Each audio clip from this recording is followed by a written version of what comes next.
Okay. Good evening, Vietnam. This is Veteran Live Show, live from LZ Bunker. I'm Sergeant Ronnie Embers, served in Vietnam with the 101st Airborne Division from December 1967 to December 1968. On tonight's show, we'll be speaking with the United States Marine Sgt Barry Fixler from Rockland County, New York. Barry survived the siege of Khe San, but maybe you have seen him on television when he mortally wounded a would-be armed robber, and we've got the video to prove it. Well, we'll get to the show in a few minutes, but first I'd like to let you all know the program is brought to you by Fallen Never Forgotten, the Vietnam Veterans Memorial Book. Visit fallenneverforgotten.com for more information or to purchase your copy. And here we go, bringing Barry into the studio. How you doing, Barry? Very good, thank you. Okay, thank you very much for joining us. Tell us a little bit about who you served with and where and when. Okay, I served with the 26th Marines, 2nd Battalion, 26th Marines, Echo Company. I was with weapons. A whole company is ready to fly into Vietnam, and the captain is just getting off a plane. We're on the runway in formation. Captain gets in front of us and says to us new Marines, none of us were in the Marine Corps over a year, we're all under a year, that the odds of survival is 1/3 of you guys, of you Marines, in the next 13 months will be killed. Excuse me. 1/3 is going to be a basket case, your legs blown off, and only 1/3 of you Marines, new Marines, are going to be able to be standing tall in front of me. That was reality right there. That was 2 hours before we got to Vietnam. Well, I recall that too. We had, I believe it was from mid-February to mid-March up in Quang Tri Province, Quang Tri, Dong Ha, that area. We had 97% casualties in our battalion. It didn't mean that 97% of the guys got wounded, because one guy could get wounded twice or three times, and that would count as part of that. So that's a crazy number. But that's a heck of a warning. You know what I mean? I know you were in for something when you joined the Marine Corps, but like when they tell you only 3% of you are going to come walking home whole, that's not too good. No, it's 30%. Yeah. Oh, 30. Okay. So where did you arrive? Yes. That's why I feel the rest of my life I'm blessed that I was 1/3 of the guys that were able to make it back from Vietnam. Right. So tell us about Khe San, man. Big time. Well, Khe San was in the beginning. I got to in country July of '67, and actually we, as a battalion, we went up to Khe San in January of '68.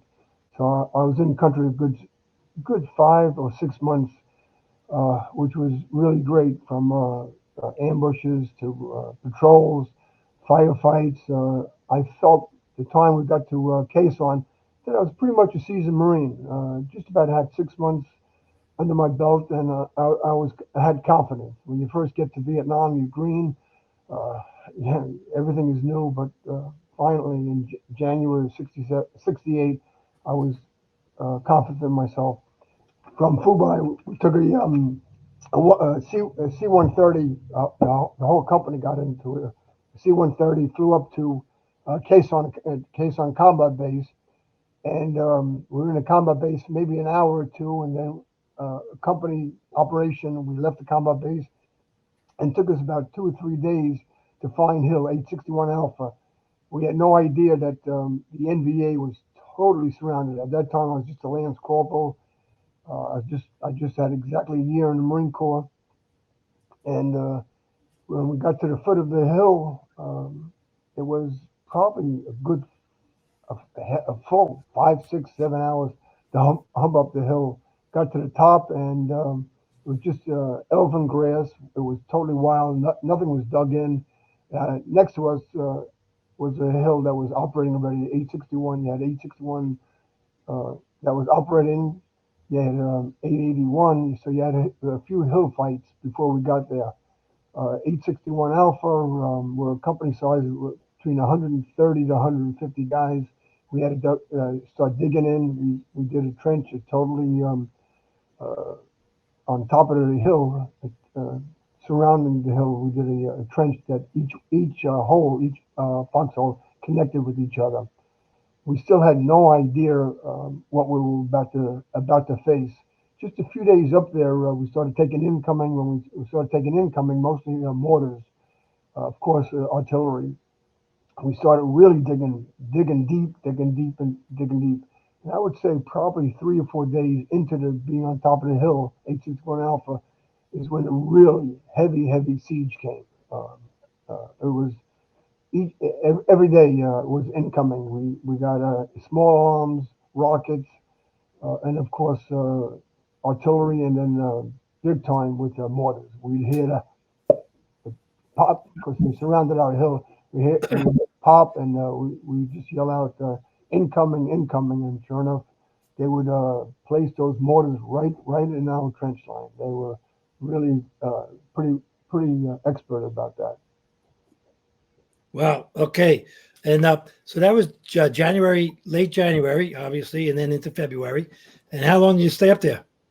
I was there the full 77 days. We got there in January, and we left sometime. We left sometime in April, about something like April 17 or 18. Where did you go? Actually, it's a story where we went. They chop it in another company, First Battalion, First Marines, to replace us because the siege was officially over with. We had totally, for a day or two, no incoming, and we were very proud of ourselves that we won this battle. We humped off the hill, took a few hours to get down, and we were kind of, we really felt like heroes. And we were in the staging area waiting to get chop it out. And sure enough, within a few hours, the NVA had us in their sights, and a direct hit into my company area, where they killed 3 corpsmen, which really sad. Caught us off guard that they were still watching us, and actually the fight was still on. Wow, that's crazy. And did you? How long did you? When did you finally stay at it? When did you get back out of that area? Totally out of the area. Totally out of the area. We went to probably Camp Carroll on Army. Yeah, Camp Carroll. I remember Camp Carroll. I'm one of those bases for about a day or two, just a day or two, sort of to regroup. We were told that we were going to go to Okinawa. Of course, we didn't go to Okinawa, and then from that point, we regrouped, and we went to we just DMZ. We just for the rest of my tour from April right until August, we toured we patrolled the DMZ. I had there was no rear, nothing. There was a battalion rear, but I had no idea where that was. I was just patrolling with pretty much of a platoon size operation for at the DMZ. What side of Highway 1 were you on the water side or the inland side? Couldn't even tell you. Just okay, no problem. Yeah, yeah, we were up in Dongha Bridge up there in the Quang Tri, the Quang Tri province. Totally, for those 4 or 5 months, we patrolled Dongha and Quang Tri. Right. Totally. Yeah. And when were you there? 67, 68? Yes. Yeah. I rotated August of 68. Maybe we passed each other. Well, I'm sure we did. Really? I was there. Too many in that area. January. I was the end of January, February, March, April, and May, and June. In that whole area, Dongha and Quang Tri. That was crazy. I didn't know that of you. So, have you been in touch with any guys since you got back that you served with?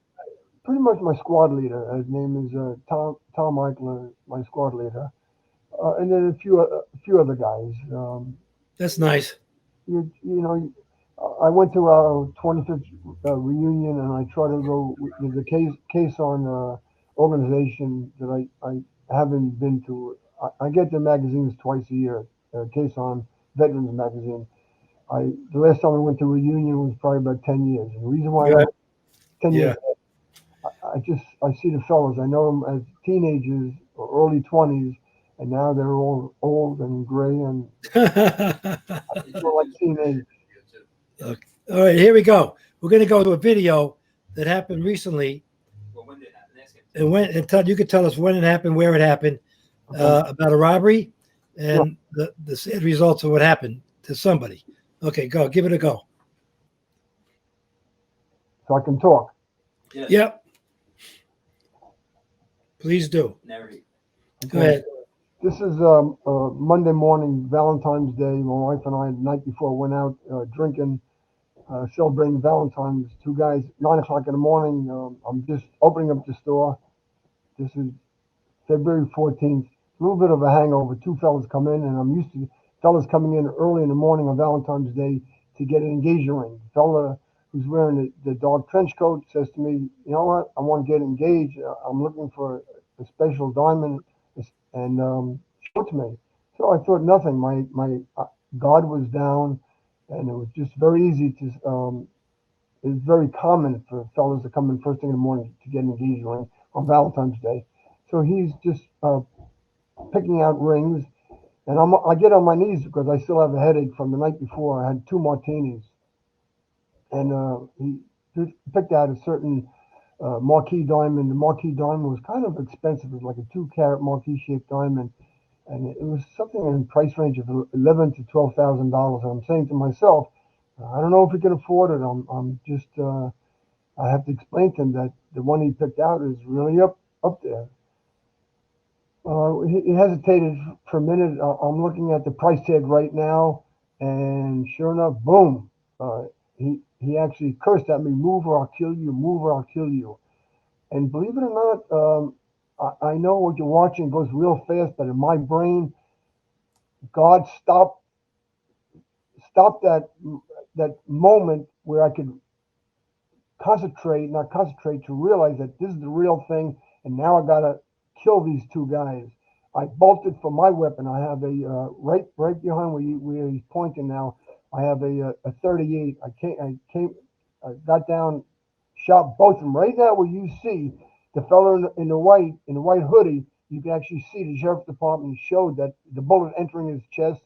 The fellow with the black trench coat had a bulletproof vest under that coat.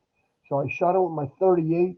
He went down, but he popped right up. This guy with the white hoodie, he's the bullets in him, shot him in the side, and right now his spine is severed, totally severed. And they actually shot at me 4 times. I shot my revolver 5 times, and I'm cursing at him right now. How dare you? You think that's the minivan that just went by?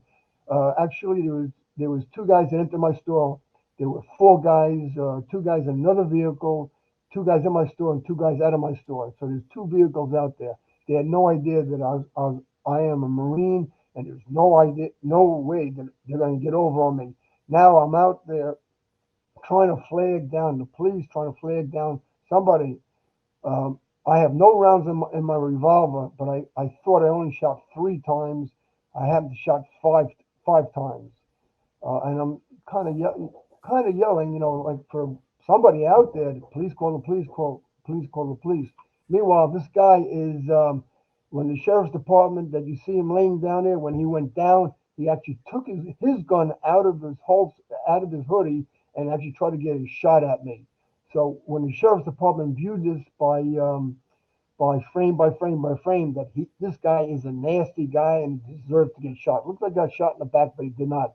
Both guys got shot in the chest. He's laying there, and I'm trying to flag somebody down, and I'm cursing at him. Where the hell? I'm using a bunch of F words.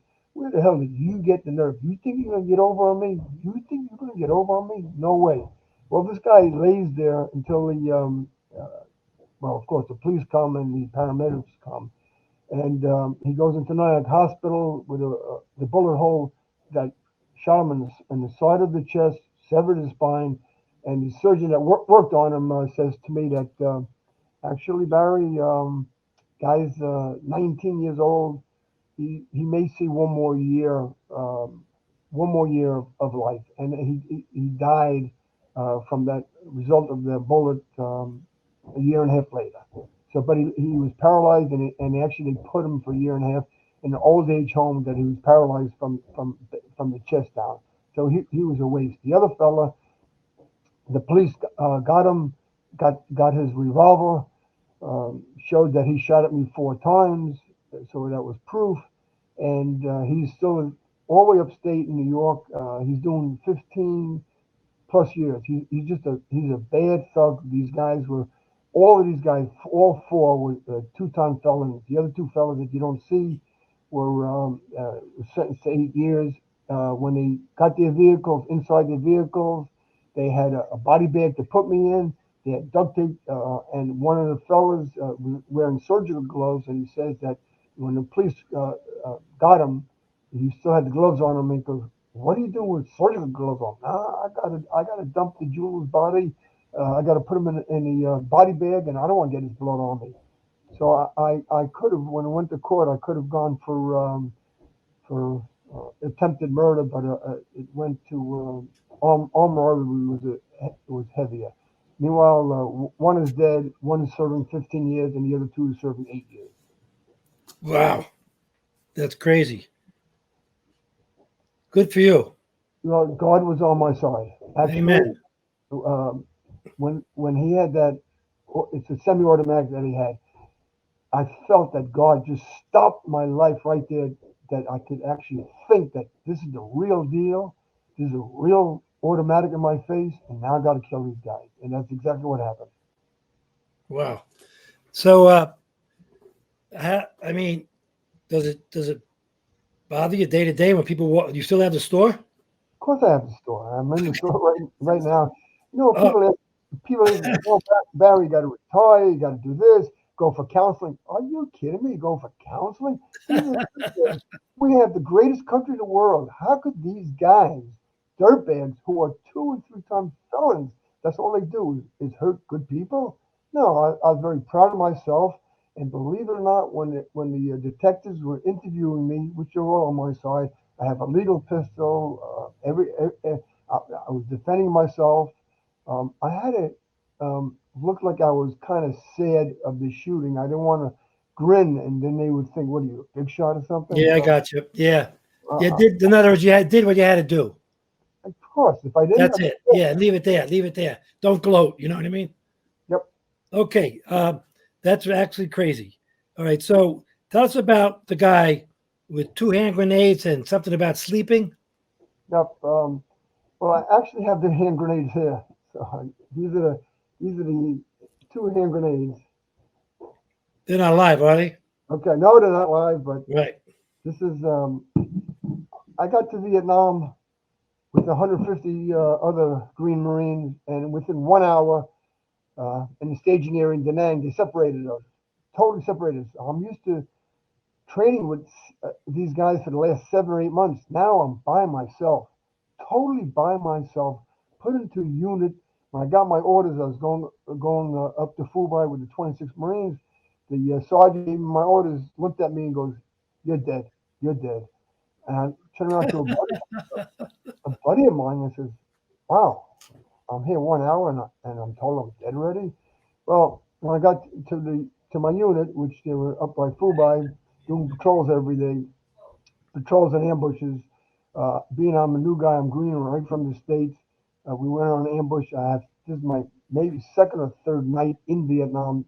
So we went on an ambush. An ambush goes from 6 o'clock, from 6 to 6 is a 12-hour ambush. You set in, you have a 2-man hole. You're up for 2 hours, you sleep for 2 hours. You're up for 2 hours, you sleep for 2 hours, for 12 hours. Yeah. So being that I'm the greenest guy in the squad, I get hooked up with my squad leader. His name is Tom. We call him Ike for short, because his name is Eichler.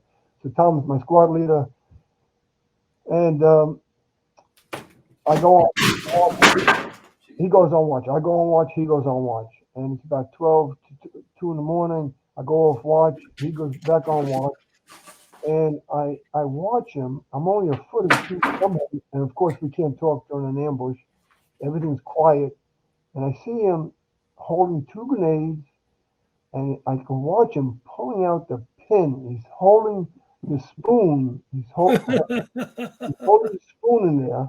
He's holding the spoon in there. And he wiggles out the pin. and he puts one grenade under his armpit so it don't explode. Now he has to work on the other one, wiggles out the pin, and he holds down the spoon. Now he's actually holding up two grenades in his hands, two grenades, live grenades.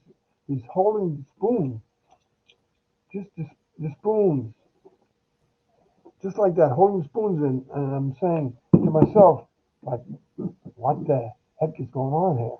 So I sort of crawled over to him. I said, what are you doing? Don't forget, I'm a new guy. I had no clout. I had nothing. He goes, call me Fix. This is the only way I'm going to stay awake. If I nod out, and he was nodding out, we all die. It's going to explode and kill everybody in the squad. Yeah. Oh boy, this is going to be a whole 13 months, and I'm only there 3 days. That's the beginning of my tour. Wow. That's my nuts. Okay. I hear. I got something here that says that you fell out of a chinook. I did. Was it flying or was it grounded? No, it was flying, of course. During the siege of Khe San, we took in, of course, rockets, a lot of artillery, and probably the most we took in were mortars, and the mortars just come right down. They'd walk the mortars down right on our trenches. They had us sighted in. Don't forget, we're in a fixed position, and they're not. They're on the bottom of the hill. Of course, we shot at them. We shot at them a lot. They shot back, but they had our trench line sighted in. A few guys in my squad, we took a direct hit, and it was probably a direct hit this time by a rocket. And a few of the fellas super wounded real bad, life and death. So the only time the helicopter would come down on our landing zone, we had a landing zone on E61 Alpha. They'd come down, a Chinook would come down, and they'd only touch down for just anywhere from 5 to 10 seconds. The ramp would go down. Us Marines would still stay in the trench, put a Marine that's seriously wounded in a poncho. Two Marines would grab the poncho, one by the foot, one by the head, run on the ramp and coordinate. As soon as that helicopter touched down, we ran up the ramp and boom, 5 seconds, if not less, he was out of there because there was never a time when the helicopter would land on a landing zone that we didn't take incoming rockets, mortars, rockets, mortars, rockets, mortars. So as I have to have the Marine's head, and I have my poncho. I'm holding onto the poncho, which we twisted, so the Marine wouldn't fall out of the like a hamlet, wouldn't fall out of the poncho. And I'm the last Marine to get on the helicopter. The helicopter's taking off, and the back ramp was going up, up, up, up, up. And I'm trying to grab something, and I'm trying to get the attention of the other Marines, but they're too far in the helicopter. And at the same time, we've taken rockets. The helicopter was taking hits.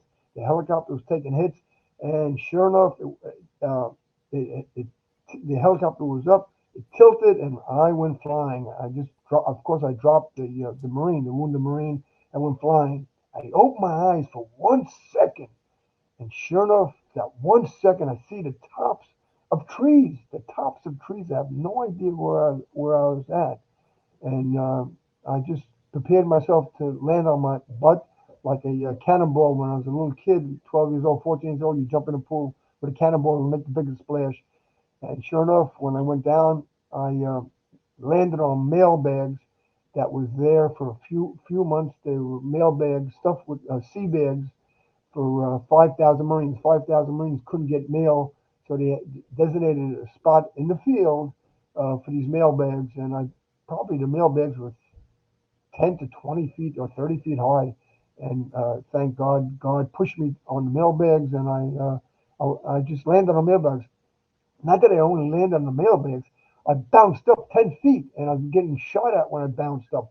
So I was trying to spread my body up where I could not get shot. My helmet, of course, I'm flying. I have no M16, and the next door, I had was not hurt whatsoever. The next door, now I got to run up that hill. I have another problem. I don't want my own guys to shoot at me, but I just ran, and how they didn't shoot at me. We were taking so much income coming in.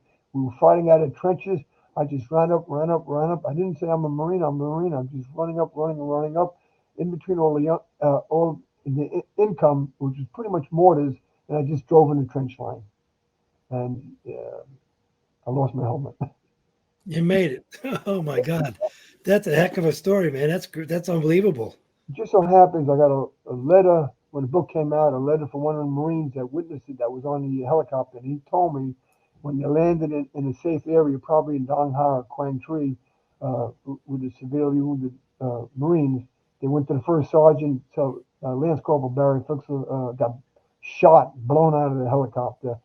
And when it took a few days for them to get back to our squad, and they were shocked to see me alive. They were shocked to see me there. They just seen me. I actually fell out. They thought I got blown out. Right. Well, I'll tell you what, that's really crazy. And all that's in your book, right? Yep, it's in my book. Oh, this is Barry's book, Semper Cool. Tell us about your book. Who are those three guys on the cover? Those are, as I said in the beginning, our odds of survival. 1/3 would be killed, 1/3 would be seriously wounded, and 1/3 would make it back. Just so happens that's a little Polaroid picture that I sent my mother, and I didn't see it for many, many years. And in that picture, the fella, I'm in the middle. The fella to my right, his name is Stan Pettit, and Stan Pettit just matter of a few weeks after that picture, which was just a fluke, he was shot right in the face, changing his magazine, and he took a direct hit in his face. He was killed at 18 and a half years old. The fellow to my left actually lost both legs. Both legs were just blown right off of him. And I am in the middle. I'm the 1/3 that's just made it back to America. Well, that's nuts. Absolutely. I know what you mean, though. I've seen it and I heard it and I felt it myself. So that's so tell us a little bit about the book. The book is a great book. The book came out of my heart when the Iraqi war came and the Afghan war back in 2002, 2003, 2004. All of a sudden, you hear wounded warriors, wounded veterans, wounded warriors. Men and women were getting severely wounded coming back to the States, and they were getting really no recognition. You heard the term wounded warrior. I'm not talking about the organization. I'm talking about wounded warriors. And I just felt frustrated to do something. And my wife works my wife's a nurse in Helen Hayes Hospital, the rehabilitation hospital. She comes home one night and says, Barry, we have a Marine there. We have a Marine that was wounded in Iraq. I said, that's impossible. Sure enough, Eddie Ryan got shot twice in Iraq. I went to visit him, and I realized that talking to his mom, he got shot twice, severely wounded, head trauma, pretty much paralyzed, and the government wasn't helping out. The government kept him in the hospital, and after the hospital stay, they put him in a home, and he actually wanted to go home, not in a old age home, but they needed money, at least $50,000 to $100,000 to make his house accessible for Eddie's needs. I went out and I said, you know what? This country is too great. Maybe the government dropped the ball, but the American people will not drop the ball. I went out within weeks. It was an anniversary from my shooting. So I had an anniversary fundraiser for Sergeant Ryan. We did raise up, the community raised up 50,000, another 100,000, and we got Eddie home. Eddie to this day is doing much better. He lives in Lake George. I was so inspired by how great the Americans are that I wrote the book sort of around Eddie Ryan. He inspired me to write this book. All the money from this book goes to the wounded veterans. Right now, I probably probably earned for the veterans a little over $400,000. My goal was $1 million, and I'm not there yet. So I have maybe another 5-10 years to go. That's unbelievable. Really, I mean, not unbelievable. It's you did it. It's believable, but it's rare and outstanding. Really, really touching. Now, you stay in touch with these two guys on the cover of the book? No. Oh, one guy died. You're right. I'm sorry. Yeah, the other fellow was a great guy. He lost both legs. He had Right. totally no legs whatsoever. And after 3 years in a VA hospital, he wound up being an architect for the state of Texas. And Wow. yeah, he became a great person. And Good for that. That's died great. A little more to the story. of old age. Oh, yeah. Okay. All righty. So we're going to go to Q&A now. Let's get some questions, see what we got.